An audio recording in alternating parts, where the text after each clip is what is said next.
To save the white moonlight in his heart, my husband personally pushed me into the hands of the kidnappers. Sylvia has a weak constitution and cannot endure fright, you substitute for her this time.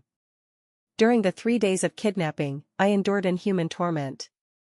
Meanwhile, he took his white moonlight on a seaside vacation, without even making a single call to the police for me. When the police found me, I was already delirious, only able to repeat one sentence, I want to go home.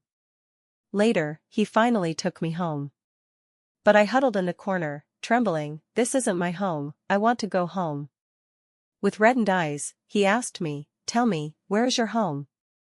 I looked at him, my gaze as clear as a child's, Uncle Victor, have you forgotten? My home was personally destroyed by you 18 years ago. It felt as if an invisible hand gripped my heart tightly, then ruthlessly crushed it, causing even my breaths to carry a dull pain laced with the metallic tang of blood. Vivian gazed at Sebastian, at this husband she had loved for 5 years and been married to for 3, watching as he unhesitatingly pushed her out for another woman, thrusting her into unknown danger. His arm was even still wrapped around Sylvia's slender waist, assuming a protective stance. Toward her, there was only that bone-chilling sentence that plunged her utterly into hell. Sylvia has a weak constitution and cannot endure fright, you substitute for her this time. Substitute for her this time?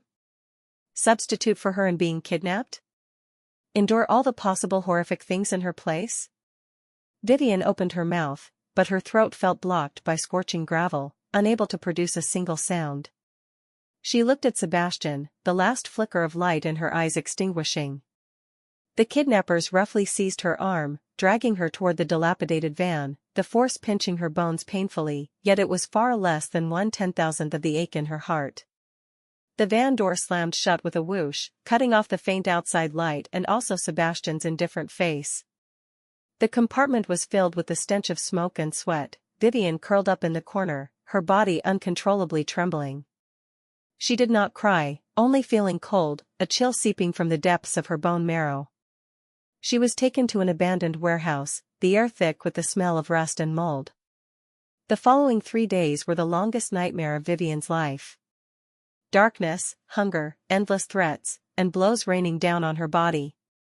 Unable to obtain a prompt ransom from Sebastian, the kidnappers vented all their rage on her.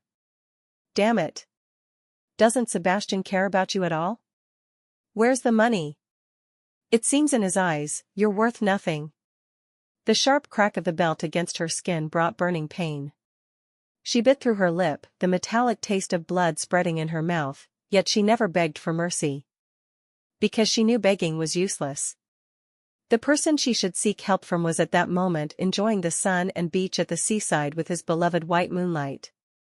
Curled up on the cold concrete floor, in her hazy consciousness, she was still wondering if Sebastian had even furrowed his brow upon receiving the kidnapper's message. Was he gently peeling shrimp for Sylvia, telling her, "Don't be afraid, I'm here"? How ridiculous. On the 3rd day, she developed a high fever, her consciousness completely dissipating. The kidnappers, seemingly afraid of causing a death, grumbled and switched strategies after she fully passed out. Meanwhile, on her phone screen, a notification popped up for Sebastian's specially followed Facebook update, a 9-grid photo. Blue sea and sky, beach and coconut groves. Sebastian was dressed in casual beach shorts, Sylvia in a white long dress, nestled by his side, both smiled brilliantly at the camera. The caption read, "Peaceful years, perfect with you. Sylvia." Below was a flood of blessings and envy. Wow, Sebastian spoils goddess Sylvia so much. Truly a talented man and beautiful woman, a match made in heaven. This is a vacation, right? So happy. No one remembered that his legal wife had been missing for a full 3 days. He did not report to the police, ignored any demands from the kidnappers, and even had the leisure to showcase his deep affection for another woman to the world on social media.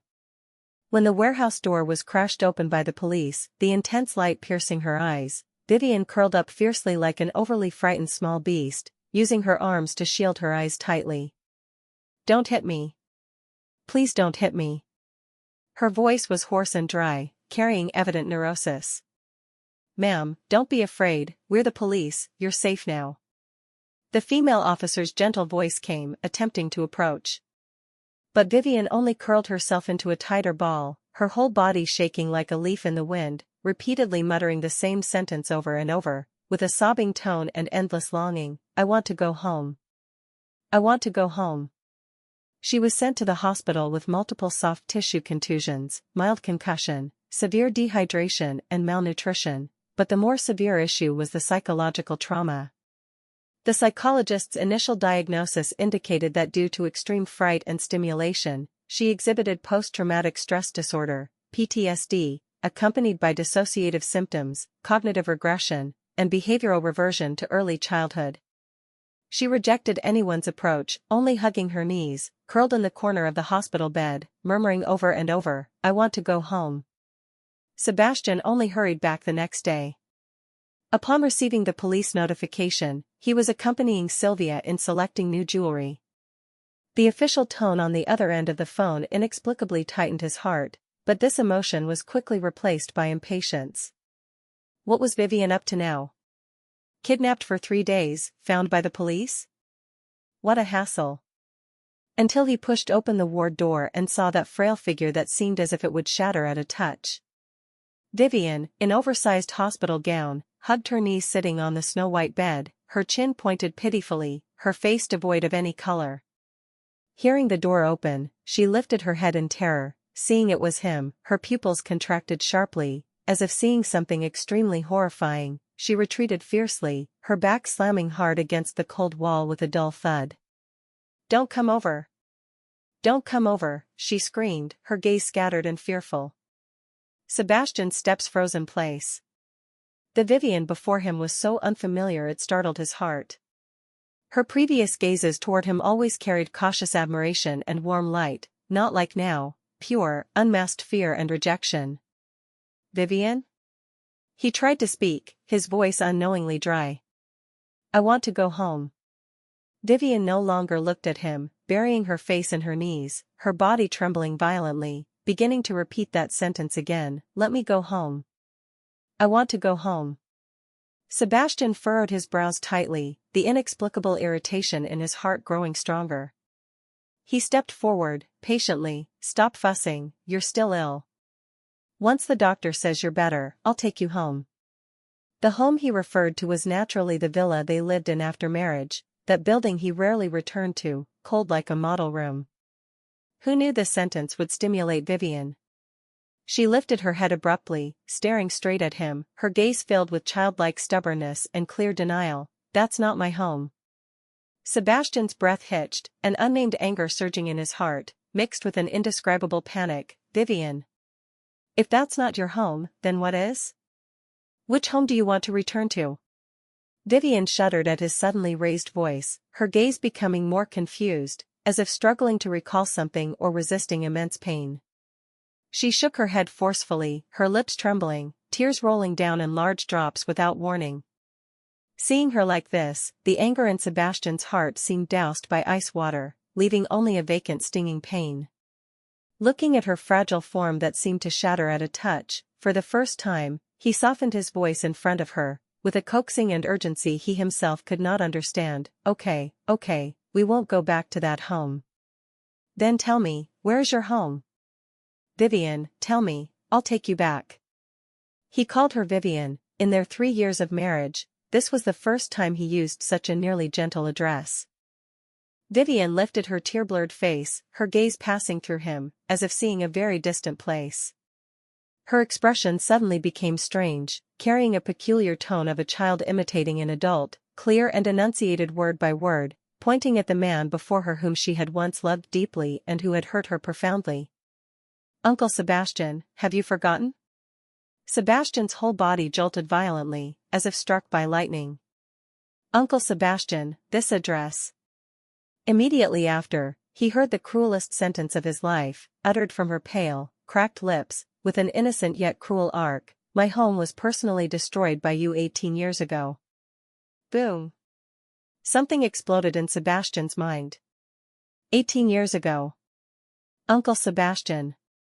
These two terms were like two rusty keys, thrust violently into the darkest, most unwilling to touch corner of his memory, brutally prying open that long sealed door. Some blurry and distant scenes surged like fragments: the jolting carriage, a woman's shrill cries, a man's curses, the piercing screech of brakes, the enormous sound of twisting metal, and blood covering the sky and earth. No, impossible. He stared fixedly at the woman on the bed, whose gaze was clear to the point of eeriness, yet carrying childlike innocence. A chill surged from the soles of his feet throughout his limbs, freezing him to the point where even his fingertips trembled. How could she know? That incident had long been suppressed, with very few in the know. How could she, a woman several years younger than him from an ordinary background, possibly know about that car accident 18 years ago, regarded by his father and the Beau family as a taboo and sin? What did you say? Sebastian's voice was extremely hoarse. He stepped forward, almost uncontrollably grabbing Vivian's emaciated shoulders. What did you just call me? Say it again. His grip was strong, pinching Vivian's bones painfully. She was frightened by him, her eyes quickly filling with tears, struggling in fear like a small animal caught in a trap. Let me go. It hurts. It hurts so much. Mom. Mom, save me. She began babbling incoherently, her expression panicked and confused, evidently stimulated again. Seeing her appearance that was entirely unlike pretense, Sebastian's heart felt as if gripped harshly by an icy hand, cold and painful. He abruptly released his hand, staggering back a step, watching as Vivian immediately shrank back to the corner, hugging herself into a ball, sneaking glances at him with wary and fearful eyes, her mouth still murmuring softly and stubbornly, "Go home. I want to go home." That home was no longer their cold post-marriage villa, but, 18 years ago, that place destroyed in an instant, soaked in blood. Sebastian's face was ashen, fine beads of cold sweat seeping from his forehead. He stared fixedly at Vivian, trying to find a trace of acting on her face, but there was none. Those eyes that once held love and starlight for him now only contained post-trauma emptiness and childlike confusion. Had she mistaken him for someone else? Or, ravings under mental disorder? But that Uncle Sebastian, that precise 18 years ago, were like poison-quenched needles, stabbing harshly into his most sensitive nerve endings. Doctor. Sebastian turned abruptly, almost roaring as he rushed out of the ward, grabbing the arm of a passing nurse. What's wrong with her? Why is she saying this nonsense? The attending physician arrived quickly, facing Sebastian's almost devouring gaze. He adjusted his glasses, his tone serious and cautious. "Mr. Sebastian, please calm down. Your wife has suffered severe physical abuse and psychological trauma. The current cognitive regression and memory confusion are typical dissociative symptoms of PTSD. She may be conflating the present trauma with certain deep-seated, even repressed memories from the past.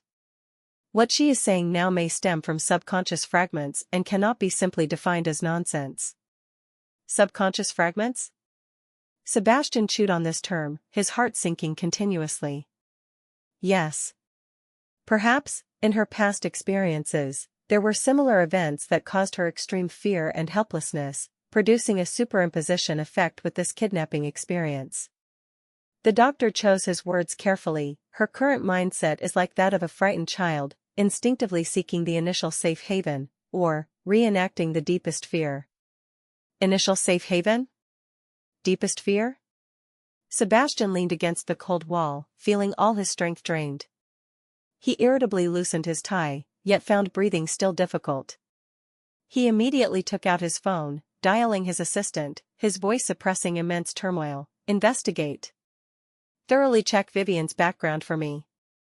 All experiences from childhood to adulthood, especially 18 years ago, whether there was any major incident in her family. Be quick." After hanging up, through the glass window on the ward door, he looked at the still curled-up frail figure inside, his gaze complex to the extreme.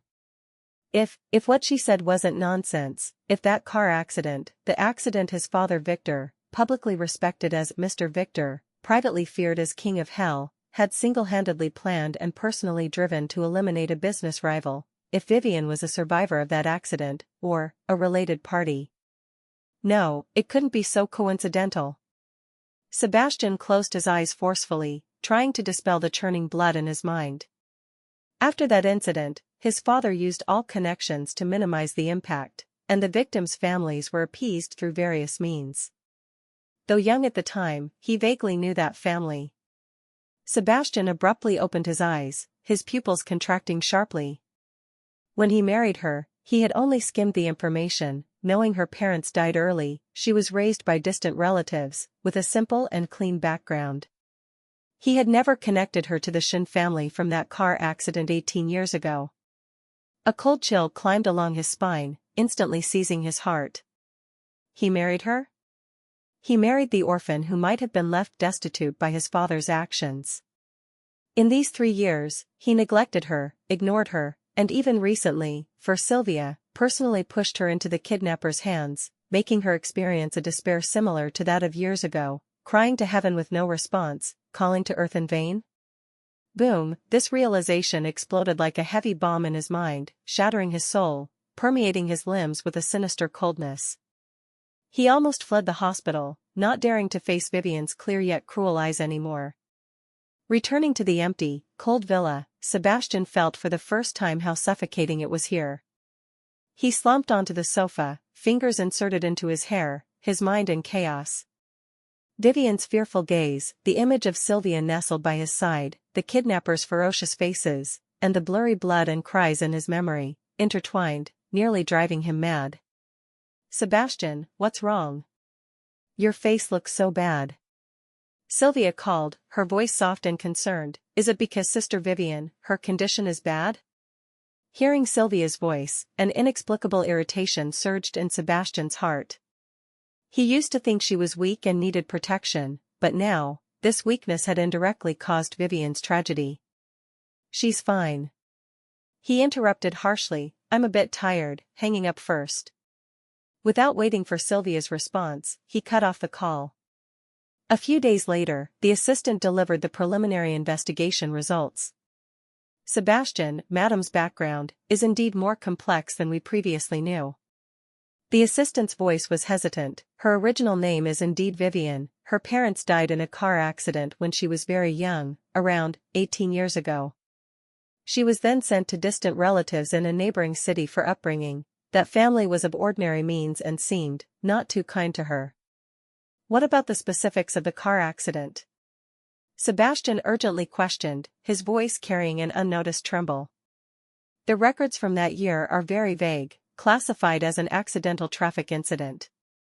The hit-and-run driver escaped and remains at large."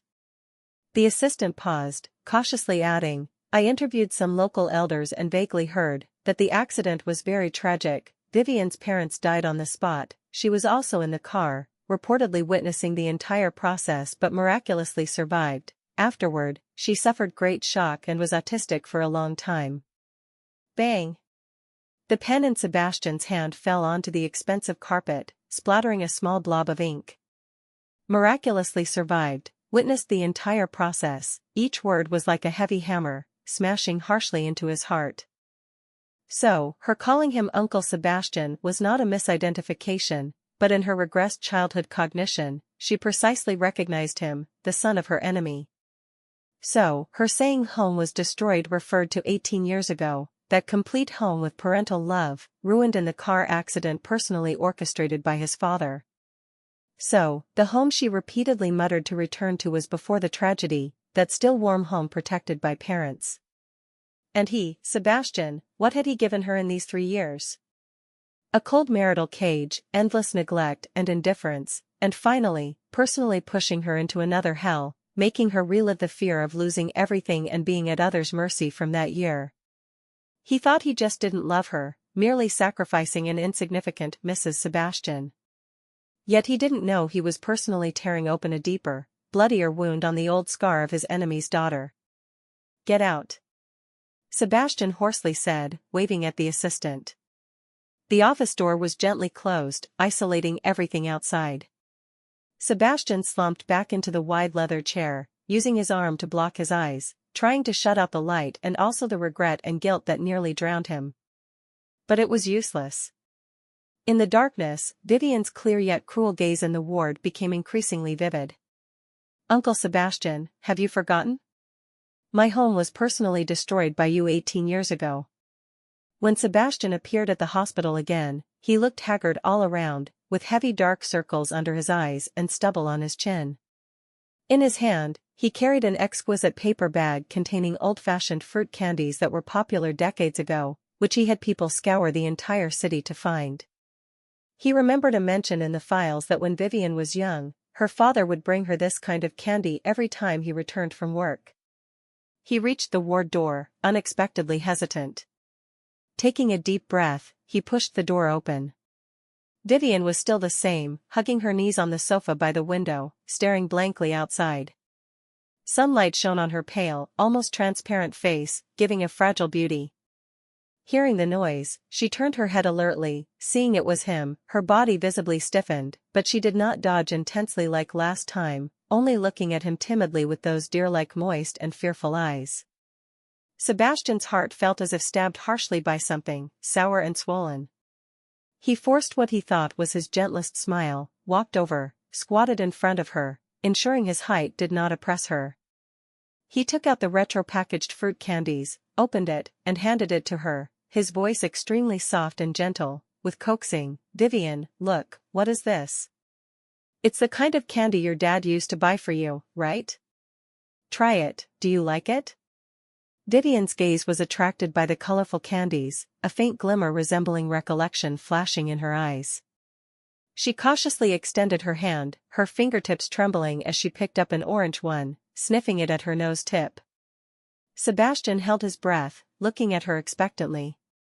However, the next second, Vivian, as if scalded, fiercely threw the candy away.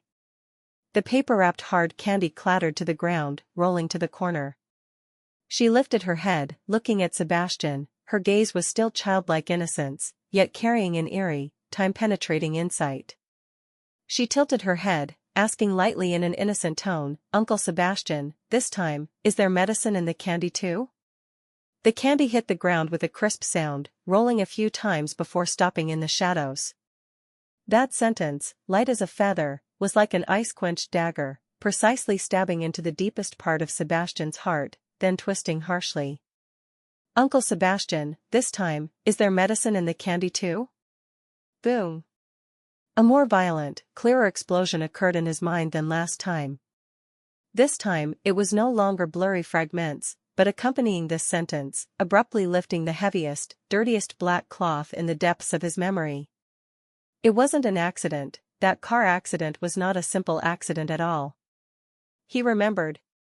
He remembered everything. That year he was 13, hiding behind the heavy curtains in the home study, unintentionally overhearing his father Victor and a confidant's extremely low-pressed conversation. "The Shin family refuses to yield, that piece of land must be obtained. Mr. Victor, they are highly vigilant there, conventional methods probably." Then came his father's ice-cold voice devoid of any humanity, each word as if fished from an ice cellar, "Then create some accident. Old rules, find an opportunity to make the driver unwell, you go personally. Remember, handle it cleanly, like last time, add some stuff to ensure they are settled on the road." At the time, young, he had only a vague understanding of adding stuff and handling cleanly, only faintly feeling it wasn't good, soon distracted by other things, burying this conversation in the depths of memory. Until now. Until Vivian asked this sentence in such an innocent yet cruel tone. Adding stuff originally meant drugging food or drinks. Making the victims fall into drowsiness or weakness in the car, ensuring the accident could proceed smoothly, unable to resist. So, Vivian's parents, under the influence of drugs, encountered that accidental car crash personally planned and executed by his father. And little Vivian was also in the car at the time, perhaps because she was young, ingested a small dose, or just licked the drugged candy. She miraculously survived, yet witnessed how her parents, in powerless struggle, headed toward death. She remembered. She always remembered. Even in mental breakdown, with cognition regressed to childhood, this fear and memory etched into her bone marrow still dominated her subconsciously. That's why she resisted all food he gave, that's why she asked such a sentence.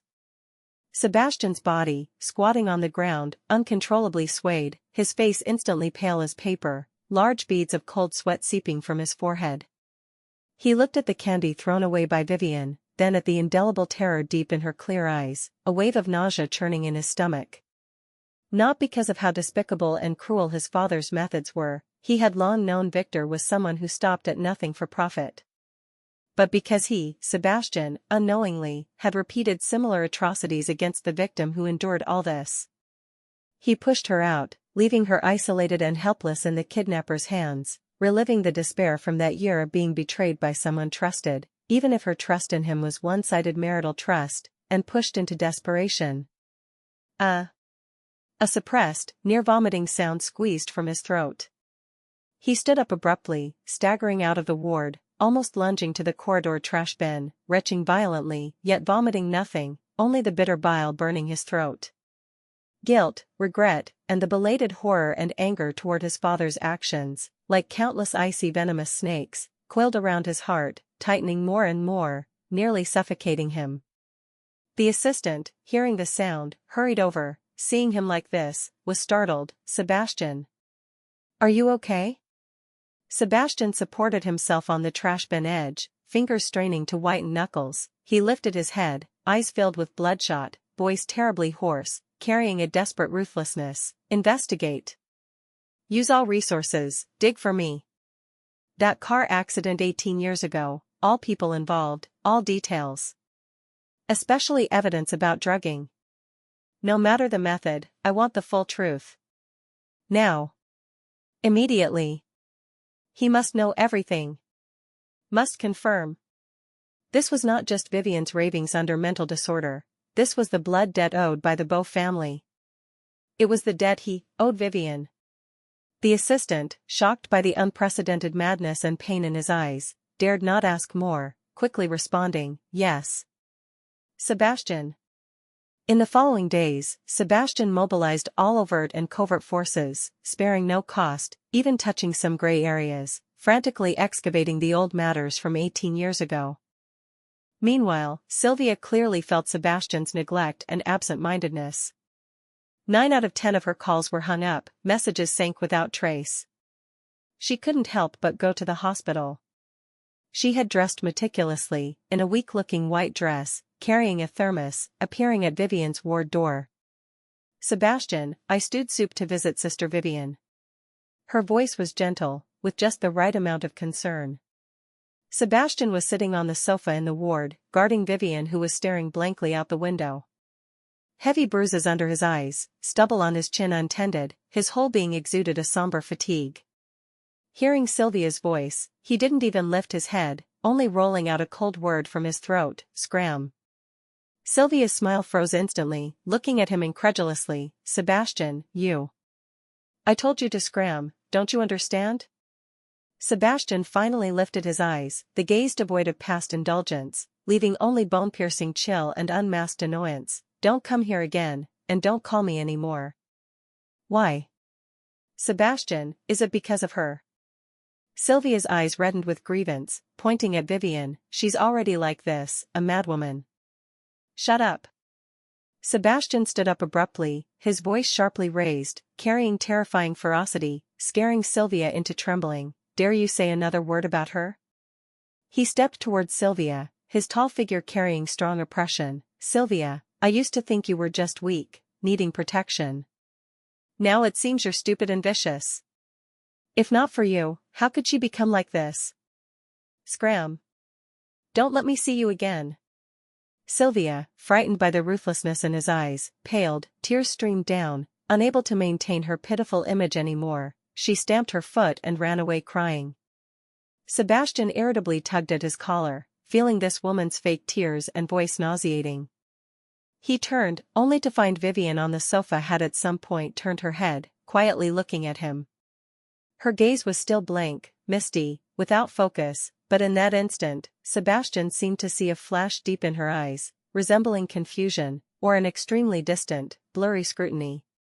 His heart jumped sharply, subconsciously softening his voice, with an unnoticed caution. "What's wrong? Did I disturb you?" Vivian did not answer, only slowly shifting her gaze away, back to the window, resuming her indifferent appearance to the outside world. Sebastian's heart sank, accompanied by an indescribable loss and sourness. A few days later, the assistant brought breakthrough news. Sebastian found it. The underling who drugged the Shin family's driver went in a few years ago for another case. Our people contacted him inside. He couldn't withstand the pressure and spilled some details. This is the recording and preliminary organized confession. The assistant handed a sealed file bag to Sebastian, face grave. Additionally, we found an old traffic cop who participated in the on-site rescue back then, later resigning early due to inner unease. He's willing to speak but requires guaranteeing his family's safety. Sebastian took the file bag, his fingers trembling. He waved away the assistant, sitting alone in the office, opening that heavy file almost carrying a bloody scent. In the recording, the underling's voice carried fear and the vicissitudes of years. It was Mr. Victor. Victor's order, to mix that drug making 1 week all over and drowsy into Shin family driver Joe's daily strong tea, to ensure on their way out for business, some accident happens. The old traffic cop's testimony was more specific, carrying unbearable pain in recollection. The scene was too tragic, the car completely deformed, Mr. and Mrs. Shin in the driver and passenger seats, died on the spot. When we found them, they seemed to have no signs of struggle, which was unreasonable. Later found a shattered kettle in the car. The residual tea water was secretly tested later, had drug components, but higher-ups gave dead orders. The case was quickly closed as ordinary traffic accident, all abnormal traces wiped out. And that little girl, Sai, only 4 or 5 years old, protected tightly in her mom's arms, picked up a life, but terrified, not crying or fussing, just staring wide-eyed, still clutching an unfinished candy in her hand. That candy, we later suspected, perhaps also. The file slipped from Sebastian's hands, scattering on the ground. He leaned back in the chair, head tilted up, looking at the glaring crystal chandelier on the ceiling, yet seeing a sea of blood red before his eyes. It was true. All true. Drugging, creating accident, covering up truth. His father was the executioner with hands stained in Vivian's parents' blood. And he, Sebastian, was the executioner's son. He married the victim's sole orphan. He neglected her, ignored her, and finally, for another woman, personally pushed her into another abyss, making her experience again mentally and physically the desperation of family destruction and isolation. Heh, hee. He laughed lowly, the laughter hoarse, filled with self-loathing and destructive madness. What qualification did he have to stand before her? What face to beg her forgiveness? Even, to hope she could recover? He didn't deserve it. He absolutely didn't deserve it. He abruptly grabbed the car keys on the desk, rushing out of the office. He needed alcohol, needed numbness, needed temporary escape from this truth and guilt that could crush him. He drove to his usual club, booking the most expensive private room, downing bottle after bottle of strong liquor. The spicy liquid burned his stomach, yet couldn't burn away the ice-cold and despair in his heart. Shaking before his eyes were Vivian's past gazes at him, carrying admiration and starlight. Before the kidnapping, those eyes that extinguished the last light completely, leaving only dead silence. Now, those clear yet empty eyes that only repeated "go home" and recognized him as Uncle Sebastian. Also Sylvia nestled by his side giggling, the kidnapper's ferocious grimaces, his father's cold ruthless profile in memory. Ah! He let out an irrepressible low roar like a trapped beast, fiercely smashing the wine bottle in his hand against the opposite wall. Bang! Glass shattered, liquor splashed, like his currently fragmented world. He was dead drunk. Finally, the club manager timidly notified the assistant, who sent him back to that cold villa. The assistant helped him to the bedroom bed, looking at his drunk and yet still painfully furrowed brows, silently sighed, and quietly retreated. In the darkness, Sebastian felt himself continuously falling, plunging into boundless cold and blood. Unknown how long passed, he jolted awake, chest heaving violently, cold sweat soaking his pajamas. Outside the window, dawn light faint. The hangover brought splitting headache, yet far less than 1/10,000th of his heart's pain. He sat up, rubbed his stinging temples, his gaze sweeping the room, finally landing on the bedside table. There, quietly placed a new file. placed by the assistant? About Vivian? Or? He extended his hand, fingertips with barely noticeable tremble, flipped open the folder cover. What met his eyes was a slightly yellowed old photocopy. On the photo were Vivian's much younger parents, smiling gently and happily. In Vivian's mother's arms was a about 3 or 4-year-old little girl, with 2 pigtails, wearing a pretty princess dress, holding an orange fruit candy, smiling at the camera with eyes curved into crescents. That little girl, her features vaguely resembling Vivian's current outline. Below the photo was a handwritten line, seemingly Vivian's mother's handwriting, "Vivian baby's 4th birthday. May our baby be forever healthy and happy, may our home be forever warm and blessed." Forever, warm and blessed. Sebastian's gaze fixed deadly on that line. Home, that one personally destroyed by his father, the one Vivian, after mental breakdown, solely obsessed with and repeatedly muttering to return to, home. He seemed able to feel through this yellowed photo that genuine warmth long buried in blood. And this warmth, by the Beau family, by him Sebastian, thoroughly crushed. He closed his eyes, clutching the photo tightly in his palm, knuckles whitening from force, immense pain and silent scream nearly tearing him apart. He finally understood. What he owed her was not just an apology, not just years of neglect, not even just the harm from that kidnapping. The Beau family owed her 2 fresh lives, a completely destroyed home once filled with love and hope. It was a blood debt he could never repay in his lifetime. And now, even standing before her became a desecration. The photo's corners were crumpled in Sebastian's palm, that line "forever warm and blessed" twisted and deformed, like a silent, most vicious mockery toward him.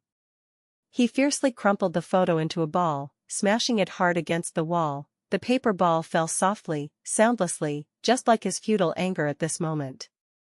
After the alcohol-induced numbness faded, came clearer, more bone-deep pain. The truth was not a sharp blade, but a rusty blunt saw, repeatedly pulling on every nerve, bloody and endless. He began unable to sleep.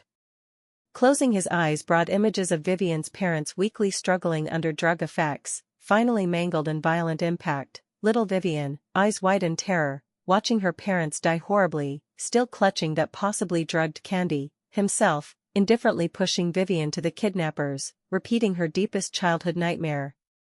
He began frequently visiting the hospital, yet only daring to stand outside the ward, through that small glass window, greedily yet painfully looking at Vivian inside. She was still quiet, most time curled on the sofa, gazing out the window, or fiddling with some simplest toys given by nurses, eyes misty, indifferent to everything around. Occasionally, she would murmur "go home" softly like a feather, yet each time precisely scraping Sebastian's heart, bringing up bloody flesh. He dared not go in. He feared seeing her fearful gaze, feared hearing her call him Uncle Sebastian, even more feared losing control, collapsing before her, begging forgiveness like a madman, and he absolutely didn't deserve it. He began numbing himself with work, investing almost masochistically, turning the Beau group upside down. He became irritable, moody, yet decisions sharper and colder than ever, as if pouring all unventable pain and self-hatred into the marketplace battles. He withdrew investments from all projects related to Sylvia, mercilessly cutting off interests with the Lynn family. Sylvia cried, made scenes, even brought elders to intercede, only earning Sebastian's colder ignore and a sentence, "Entangle again, I don't mind making the Lynn family disappear completely." He moved out of the villa symbolizing his failed marriage with Vivian, into the top floor of the city's most upscale apartment. Here the view was excellent, overlooking half the city's lights, yet vast and cold without a trace of life. He refused any servants staying overnight, as if only this absolute solitude could match his inner barren ruins. At night, he stood before the huge floor-to-ceiling window, underfoot the brilliant flowing city light river, reflected in his pitch-black eyes, yet stirring no ripple. He often held a glass of strong liquor, yet rarely drank, just looking at the amber liquid, reflecting his haggard distorted image. He began collecting all things related to Vivian's past. A few books she left in the villa, a single photo she forgot to take, smiling somewhat shyly, even the empty bottle of her favorite discontinued perfume. These insignificant items became his source of pain, and the only graspable, pitiful connection between him and her. He hired the world's top psychologists and PTSD experts, formulating the most detailed, expensive rehabilitation plan for Vivian. He unobtrusively cleared all potential disturbers in the hospital, ensuring her environment absolutely quiet and safe. He received daily detailed reports on her condition, even insignificant progress like slight increase in food intake today or sat quietly in sunlight for an hour could ripple faintly in his dead water-like eyes. But he still dared not see her. Guilt like vines had long layered around him, strangling into flesh, growing with bones. He felt like a dirty virus, undeserving to approach that pure white he personally destroyed. Occasionally, in extremely fatigued and dazed late nights, he would drive to below the hospital, just sitting in the car, looking up at Vivian's dark ward window, smoking cigarette after cigarette until dawn. He rapidly emaciated, handsome face contours sharper, eyes precipitating indelible heavy shadows and dead silence. Outside rumors spread of Bow Group president changed temperament due to emotional injury. He turned a deaf ear. Time, in this self-lynchy-like torment, quietly passed half a year. Vivian's condition, under the expert team's careful treatment and guidance, showed slow but stable improvement. She no longer always curled up, occasionally strolling in the garden with nurse accompaniment. She began showing interest in colorful picture books, though still not speaking, her eyes occasionally flashing a faint adult-like contemplation. Sebastian, through reports and distant peeping, captured these subtle changes. On one hand, he felt a nearly humble relief for her improvement, on the other, a deeper unease began breeding in his heart. If she recovered, remembered everything, how would she see him? How treat him? He could almost foresee that destructive outcome. This afternoon, sunlight was good. Sebastian, as if possessed, didn't go to the company, but came to a hidden corner of the hospital garden. He saw Vivian sitting on a bench, in clean hospital gown, hair neatly combed by nurse. She held a picture book, quietly looking, her profile especially pale and fragile in the sunlight. A young, seemingly new intern doctor, probably unaware of the situation, seeing her quiet and beautiful, tried approaching to exchange a few gentle words. Sebastian's heart instantly rose to his throat, subconsciously about to rush out to stop. However, the next second, he froze.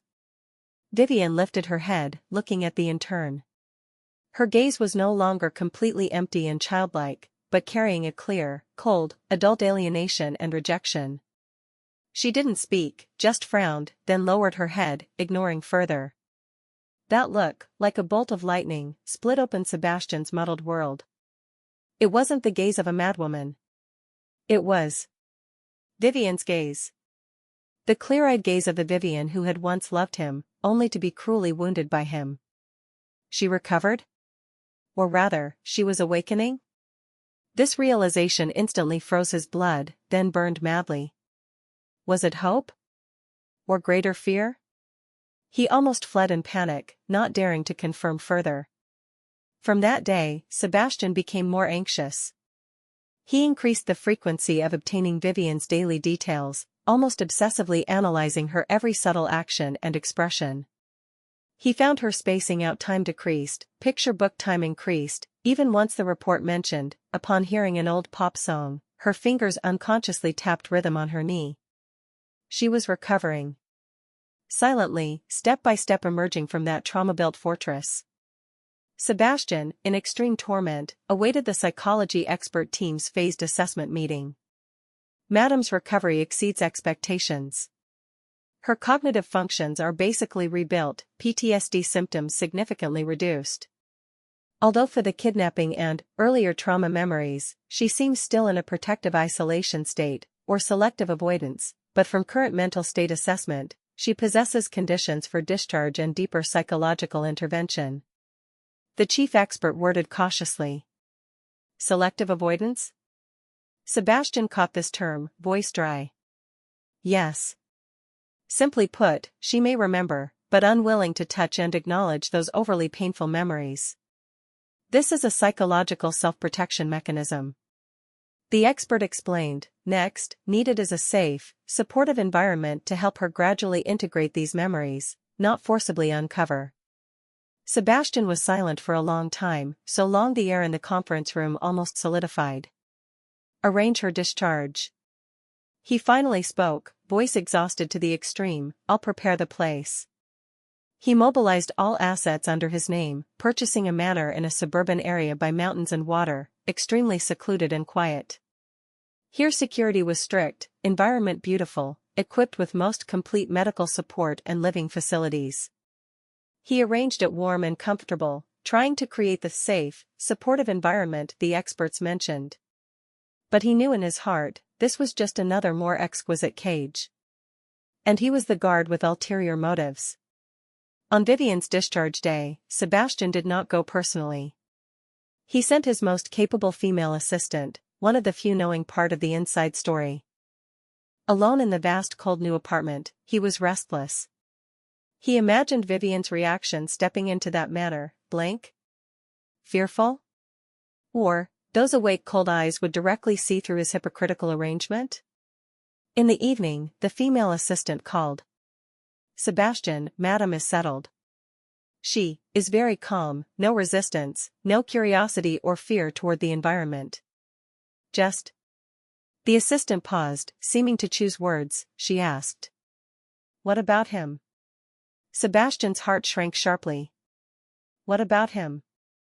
This him, referring to whom? Him? How did you answer? His voice tense. I said, you've been busy with company affairs lately, we'll visit her later. Silence on the other end for a moment, then the assistant's voice with barely noticeable anomaly, Madam, after hearing, just smiled, said. Got it. That laughter, across the phone line, Sebastian couldn't capture the emotion. Sarcasm? Indifference? Or nonchalant?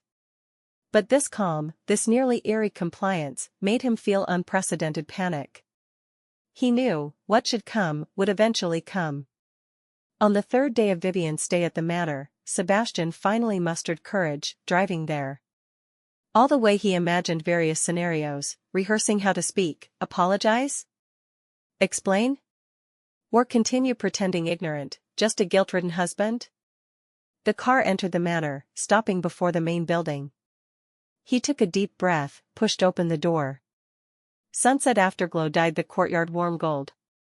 Vivian sat on the garden's white swing, in soft beige sweater, knees covered with thin blanket. She swayed the swing, profile serene, gaze on the distant sunset sinking into mountains. Hearing footsteps, she slowly turned her head. That moment, time seemed frozen. Her face no longer had the hospital blankness and emptiness, nor childlike innocence. It was the face of an awake, mature Vivian. Pale, thin, but gaze clear, calm, even carrying an all-knowing faint fatigue. She looked at him, without speaking, gaze calm without waves, as if looking at a stranger. No, worse than a stranger. It was a thorough, ice-cold indifference. All Sebastian's prepared words, all disguises, under this pair of eyes' gaze, instantly crumbled, shattered to dust. He, like a clumsy clown, stood in place, unable to move. He wanted to call her, but throat as if sealed by cement, emitting no sound. Ultimately, Vivian spoke first. Her voice somewhat hoarse, due to long abnormal speaking, but tone steadily terrifying, without any emotional fluctuation. You're here. Not a question, but statement. Sebastian's throat dry and painful, he difficultly stepped forward, trying to find a trace of past in her eyes, even hatred. But he only saw a barren ice field. Vivian. He finally found his voice, hoarse beyond recognition. I'm sorry. Thousands of words, ultimately only these pale, powerless, long overdue 3 words. Vivian listened quietly, face without change. She even tilted her head, as if scrutinizing an interesting item. I'm sorry? She repeated, tone light, carrying nearly innocent doubt. Sorry for what? Mr. Sebastian. Mr. Sebastian. Not Sebastian, not husband, not even that blood feud uncle. But distant, polite, clearly divided, Mr. Sebastian. Sebastian's face instantly drained of color, looking at her, heart as if gripped by icy hand, stopped beating. She knew. She knew everything. Moreover, she chose this way to thoroughly, eternally banish him from her world. This was crueler than hate. Hate, at least a strong emotion related to him. But indifference was thorough denial, cleanly erasing him from her life. Vivian no longer looked at him, she turned her head, gazing again at the last trace of sunset on the horizon, voice light as if dissipating in wind any time. The sunset here isn't as beautiful as at my childhood home. She paused, as if recalling something extremely distant, then in a calm tone heartbreakingly so, slowly added, my childhood home also had a big sycamore tree at the door. In autumn, leaves yellowed, falling, covering the ground in golden.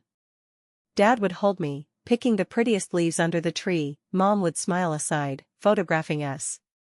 She described, tone without sorrow, without resentment, only a distant, reminiscent serenity. That is my home. She said finally, ending this monologue, also thoroughly closing the door to her inner world. Sebastian stood in place, as if nailed to a cold cross. Sunset's last rays fell on him, yet he felt no warmth, only boundless, bone-deep cold and despair. She needed no revenge. Her awakening, her calm, her indifference treating him as nothing, was the utmost, most eternal punishment to him. He would live his entire life in this tragedy brewed by him and his family, in endless guilt and unattainable pain, forever without redemption, forever sinking in hell. And she, perhaps one day, would with those destroyed beautiful memories, truly, go home. A home with him no more.